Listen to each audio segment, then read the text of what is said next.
الحمدللہ رب العالمین والصلاة والسلام علی رسولہ الکریم اما بعد فاعوذ باللہ من الشیطان الرجیم بسم اللہ الرحمن الرحیم مولا صلی وسلم دائما ابدا علی حبیبک خیر الخلق کلہم۔ حدیث مبارکہ میں مومن کی جو علامات بیان کی گئی ہیں ان میں سے ایک اہم علامت جسے خاص نگاہ محبت سے سمجھنے کی ضرورت ہے وہ یہ ہے کہ مومن سارا دن چاہے کسی دنیاوی کاروبار میں مگن رہے اس کا دل نماز میں معلق رہتا ہے۔ فجر کی نماز مسجد میں ادا کی اور حصول معاش کے لیے ہمہ تن مصروف ہو گیا، یہاں تک کہ ظہر کی نماز کا وقت آ گیا اور وہ ادائے نماز کے لیے مسجد میں چلا آیا۔ فجر کی بجا آوری کے بعد پھر اپنے بیوی بچوں کے لیے رزق حلال کمانے میں لگ گیا۔ اسی طرح عصر، مغرب اور عشاء کی نمازوں کا وقت آیا تو وہ انہیں باجماعت ادا کرنے کی خاطر اوقات مقررہ میں مسجد میں حاضری دیتا رہا۔ ان اوقات سے باہر وہ اپنے گھر میں بیوی بچوں اور دیگر امور دنیا میں مشغول رہا، لیکن اس کا دل بدستور مسجد میں اٹکا رہا۔ گویا سارا دن اس کا جسم مشاغل دنیا میں گزارتا ہے لیکن دل ہر لمحہ یاد الہی میں بسر ہوتا ہے۔ جیسا کہ حدیث مبارکہ میں مومن کی شان بیان کی گئی ہے، مومن مسجد میں اس طرح ہے جس طرح پانی میں مچھلی، اور منافق مسجد میں اس طرح ہے جس طرح پرندہ پنجرے میں۔ یہ نقطہ محبت اس وقت تک سمجھ میں نہیں آ سکتا جب تک وہ لذت و حلاوت اور کیفر و سرور کا نشہ جو عبادت میں ہے اور جو ہزار دنیاوی نشوں پر حاوی ہے اسے میسر نہیں آتا۔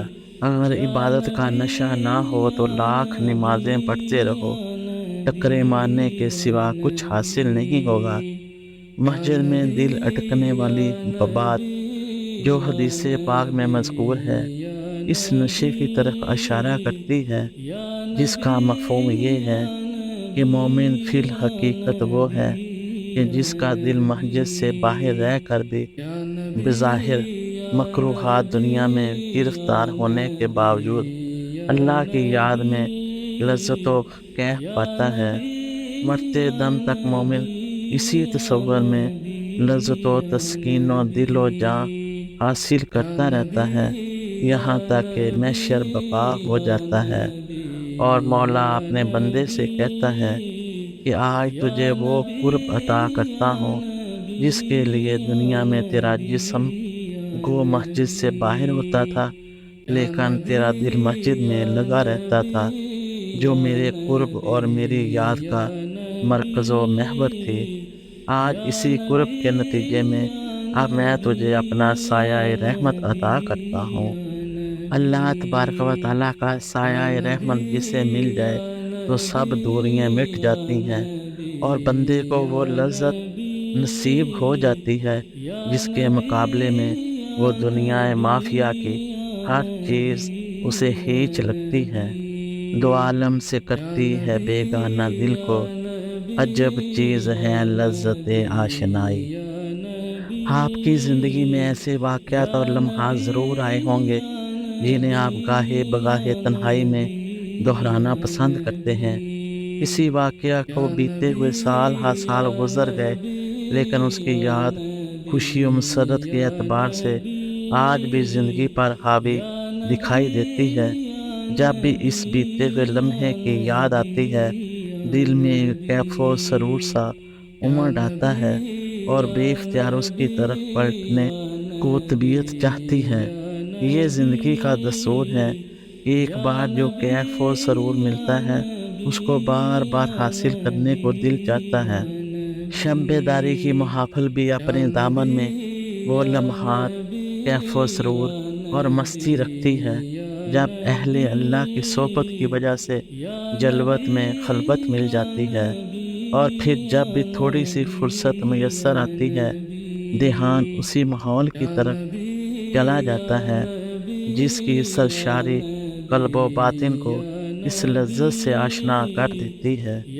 یاد رہے دل کا یاد الہی میں محو رہنے کا تصور جب فروغ پاتا ہے تو اس وقت تک دل کو سکون نہیں ملتا جب تک پچھلی لذت سے زیادہ نہ ملے۔